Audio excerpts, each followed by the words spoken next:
Hello students, how are you all? I hope you all are doing good.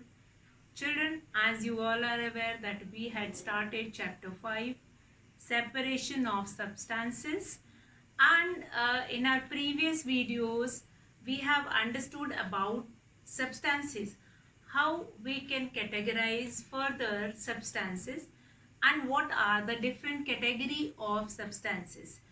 Now, as we have seen earlier that substances is broadly classified into two types of substances. First, pure substance, and second is impure substances. Now, impure substance can also be called as mixtures, and pure substances is further classified into two parts, that is elements and compounds. And impure substances, which is also known as mixtures, they can be categorized into two parts, that is homogeneous mixture and heterogeneous mixture. And we have seen that what is element? Element is a substance which is made up of, which cannot be broken further into simply a substance. But compound is a substance which can be broken by some chemical means, and it is when we are broking when we broke a compound, we'll get two elements. Now we have other side, homogeneous mixture. If we mix a spoonful of sugar or salt in a water, you can find it out that that sugar or salt, whatever you are going to dissolve, that is soluble in water, and you cannot find it out that where is sugar in the water.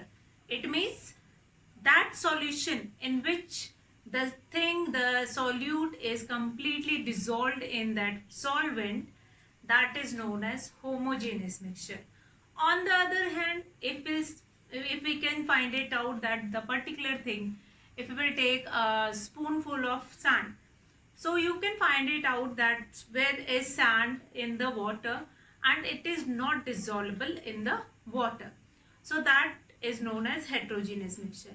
Now these all things, these introduction with the definition we have done related to substances. Since we were doing separation of substances, so today we will start this lecture, this explanation of this chapter with table 5.1, which is given in your book. And this table will tell you that why we do separation. What is the need to do separation? There must be some need to do separation, then only we were doing separation. Otherwise, we will not do it separation. We can use those things in that form only. So, why should we do separation? Means some substances which we use in our daily life, there must be some impurities which is not useful for us. So before we will use that substance, we'll remove that impurities, we'll throw them away, and whatever left that we can use. For example, if I take an example of rice or wheat, which we were using in everyday life. So in rice or in pulses, in cereals, we will be getting some stones or some kind of other things which were unwanted material or unwanted substance. So that we were removing. Now this separation we were doing, like if we are removing unwanted material from anything, from rice, from wheat, or from cereals or pulses, or we can say that separating stone from rice, then what we are doing, we were removing that impurities, we were removing the unwanted material which we do not want, and we throw them away. There is no other use. But it doesn't happen in all the cases. So first of all, question is, why should we do separation, or why do we separate the components of a mixture? So answer to this question is to get desirable substance, to remove undesirable substance, to get the substance in its purest form. So these three things are necessary. That's why we were doing separation. Now if I talk about separation, first of all we will do methods of separation in which we separate solids from solids. Means solid impurities were mixed in solid useful substances. So first we will do it with methods of separation. We will do it methods of separation. We will do it methods of separation, and in this we are going to do first is when solid impurities are there in solid substance. For example, like stones which were found in rice, or anything like stone which were found in cereals, pulses, or such kind of a thing where stones are mixed with other things like with pulses, with grams, with peas, they all will be mixed it up. Actually what happened when they harvest all these things in the field, or at there only when they collect all the rice and wheat together, and some kind of impurities we will be getting from the field only, and that will be mixed.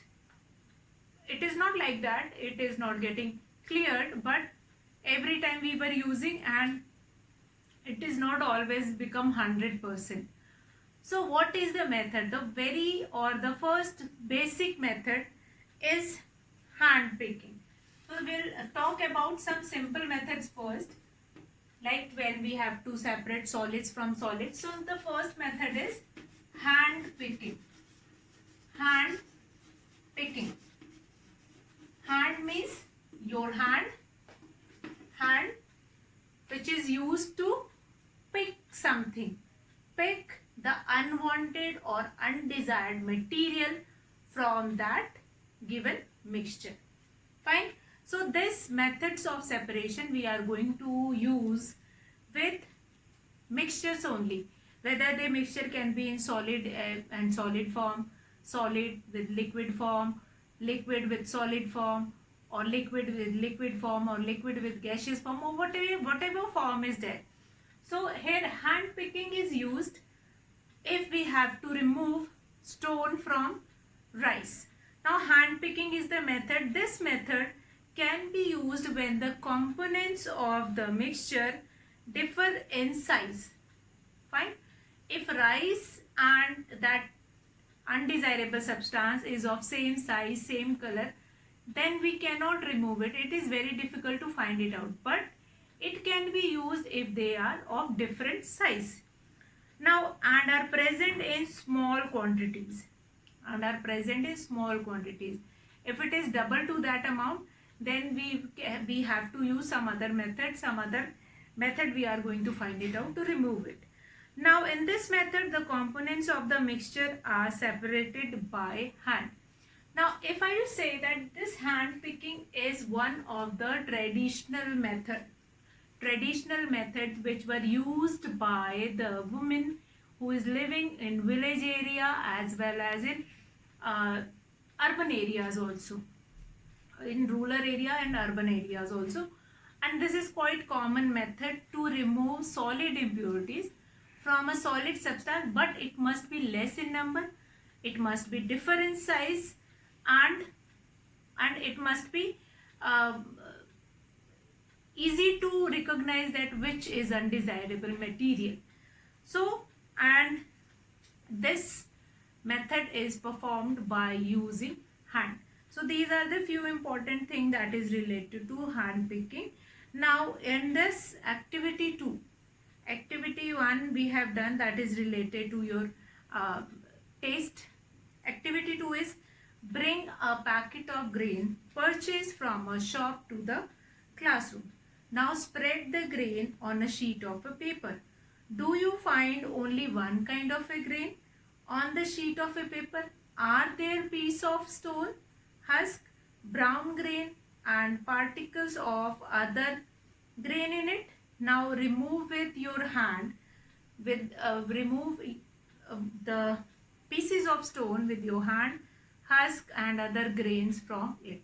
So exactly what you are doing, this method of hand picking can be used for separating slightly large sized impurities like the piece of dirt, stone and husk from wheat, rice and pulses. So the method of hand picking, what you will write it, the method of hand picking, the method of hand picking, the method of hand picking can be used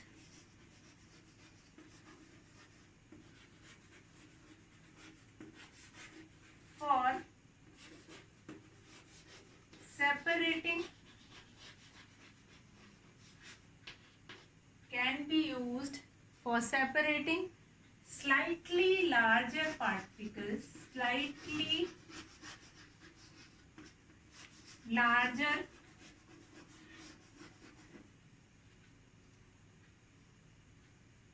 size impurities. This I have told you in the beginning only.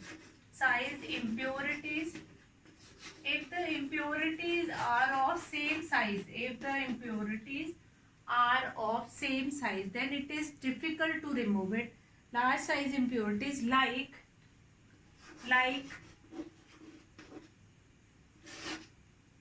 the piece of stone, stone and husk,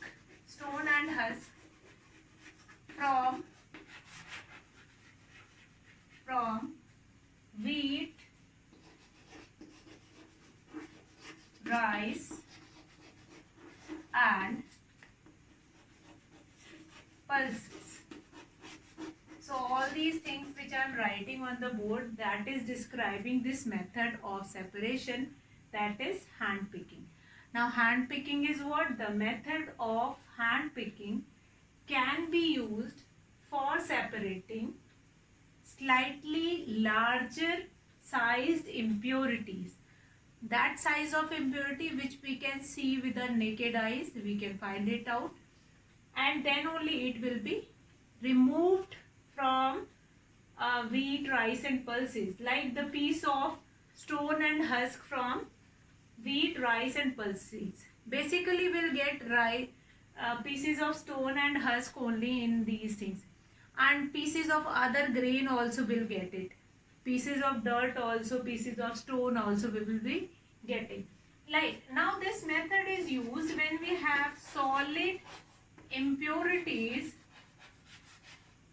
we have solid impurities with solid substance, with solid substance.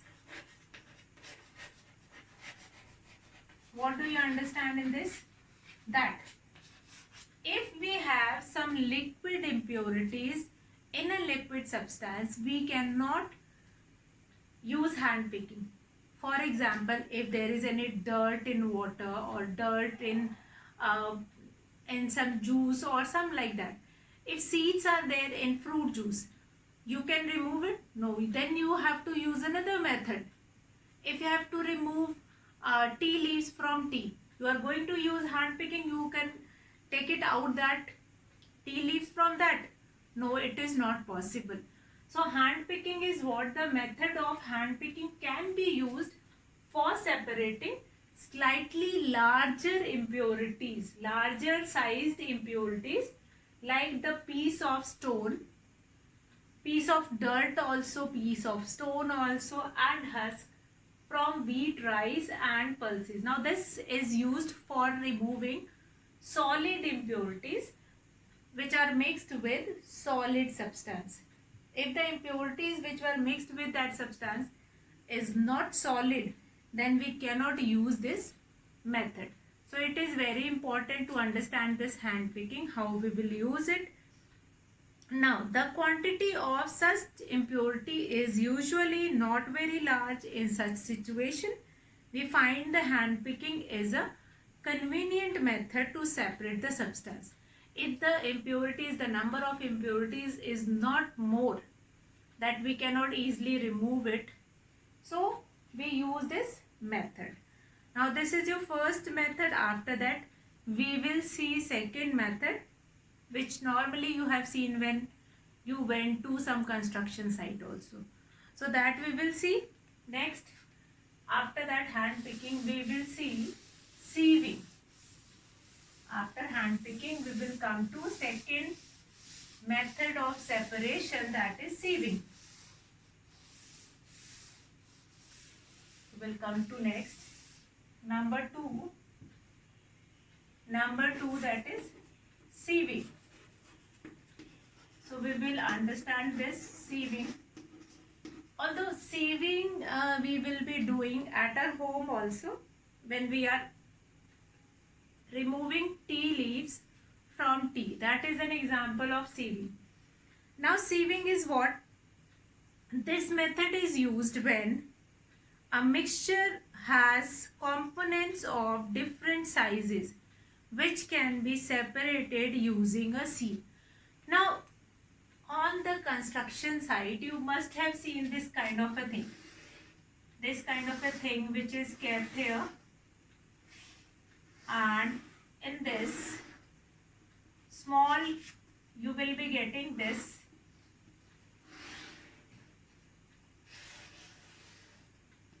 Okay, this kind of a thing you will find it out, and in this you will find it out fine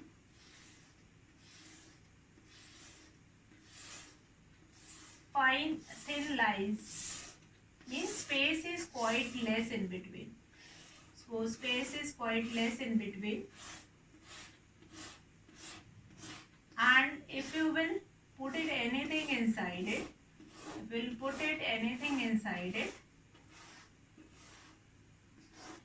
this kind of a structure will be there, and they will take that sand which is used for construction. They will pour whole sand in it, and then they will rub with their hands. They will press it with their hands, make it level, and then the useful sand, which is smaller particles of sand, will come and collected here, and the sand which is of, or the stones which are of bigger size, they will remain in this sieve. Then that will be throw it back, and again the sand will be put it inside. Now this fine particles of sand, fine particles of sand which we will be getting, that will be mixed with cement, and then they were forming a mixture of which is used in plaster. So that sieve, basically sieve is basically that is same as a stainer. At a home we were using a stainer also. So this kind of a stainer we will be using in our kitchen also. And what we were doing with the stainer, we were staining the tea leaves when we are cooking tea. So tea we will be getting when we are staining it out, the tea leaves. Fine. Without staining it out we cannot drink that tea. Tea we are not going to take it without removing it. So that is basically sieve. And sieve also we will be using that fine husk particles from wheat flour. And we have to use wheat flour. Then sometimes that is rough material, that is fibrous material which is there. That is actually fibrous material which is there in the wheat flour. To remove it we were using that sieve. So sieve is used at construction site also, and again this is again a traditional method. On place of sieve earlier they were using cloth, but cloth is not durable. Then after that they were started using metal sieves. Metal sieves, or some of the sieves which are made up of plastics also. And stainer also, which we are using at our home to get tea from separating tea from tea leaves, and separating useful content, useful liquids from that unwanted material. So that is sieve. Sieve is what? Now this method is used when a mixture has components of different sizes. Now, which can be separated using a sieve. Now, the pores in the sieve allow the smaller component of the mixture to pass through and retain the components that are bigger in size remain in the sieve. Now, these big stones from sand, now husk from flour are removed by sieving. So, it is used to remove big stones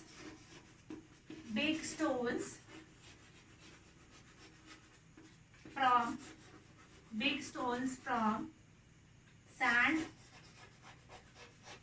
comma, husk from wheat flour. Husk from wheat flour. Husk from wheat flour. Even strainer also do the same work. If you are using this instead of this sieve, when you are using this strainer also, the strainer is also doing, but strainer is separating tea leaves from liquid, and solid is getting separated from liquid.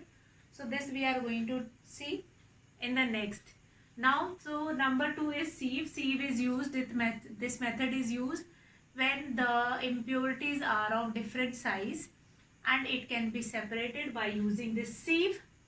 Since that sieve contains small pores which help them to move that smaller particles down, and the big stone remain in the sieve. Such kind of a sieve we will be using at our home also when we are separating flour, wheat flour from husk, separating husk from wheat flour.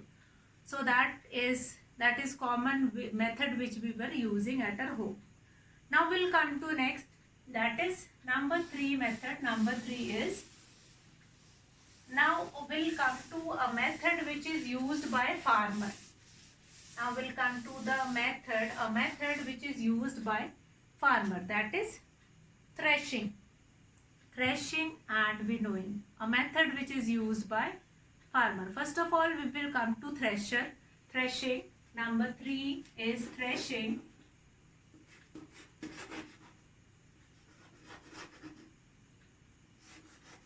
Number 3 is threshing. Now, what we were doing in threshing? Actually threshing in the field, it is done by the machines. There are huge machines which are known as thresher, and that are used to separate solid particles from the husk. So the process that is used to separate grain from stalk means when you will see in the field that if you have wheat in the field, if you have rice in the field, they will be grown with that whole plant. So these threshers are used to separate wheat from that plant. The first step of removing grain from that plant. So threshing is the method which is used to remove, or which is used to get wheat from its stalk. Stalk means that plant. Separating wheat or rice from the stalk, that is done by threshing. Now, what exactly they were doing in the threshing? The threshing, you must know, you must have seen bundles of wheat or paddy stalks in the field after harvesting the crop. Now, what they will be doing, if you went to village, you will find it out. If you went to village, you will find it out. When they are harvesting any crop, they will make bundles of that crop. They'll make bundles of that crop. A bundle of about 10 kg that will be made, and that such bundles will be made after harvesting. Once that crop is harvested means cut it out, and then it will be made, it will be bundled into, it will be tied into bundle of few kgs. And after that, these threshers, which is basically a machine, threshing machine is there in village areas, a huge combine. Nowadays we have combine, earlier we have thresher only. So this thresher is used and they will put the whole bundle inside it. And after putting that whole bundle, then that bundle is separating wheat or rice with the stalk. Plant will be cut it out and separated out, and wheat will remain there on the floor. Since that plant will cut it out and that will become a husk, and that will flew away, and that rice or wheat, that will be remain there. So that is, threshing is quite normal in the field process. When they are growing crop, they are harvesting it. So threshing is quite common in that process. Now threshing, this process is used. So harvesting the crop, stalks are dried in the sun before the grain is separated from them. So you have seen, if you went to your village area, you have seen that also, that few of the ladies, those who were pushing that whole bundle which is getting dried up in the sun, then they are just putting it on the on a stone, and then they are that stone, by the pressure of that beating on the stone, that rice or wheat will be getting separated. So yet another method of threshing. So threshing is done basically with the thresher. Now each stalk has many grain seeds attached to it. Imagine the number of grain seeds in hundreds of bundles of stalk lying in the field. How does the farmer separate grain seeds? One may pluck mangoes or guavas from the tree, but grain seeds are much smaller. We cannot pluck those grain seeds with our hand. It is very difficult to take it out one grain or one seed from that whole bundle. So what they will be doing it? So they will be using thresher. Now thresher is a kind of a machine, are also used for that threshing. So basically what they will do it, that threshing, how they will do it. In the picture you can see that one person who is beating that whole bundle on a piece of stone, and then after beating that piece of that whole stalk on that stone, grains will remain there on the stone, and after that they will collect it. But nowadays you will not find it out.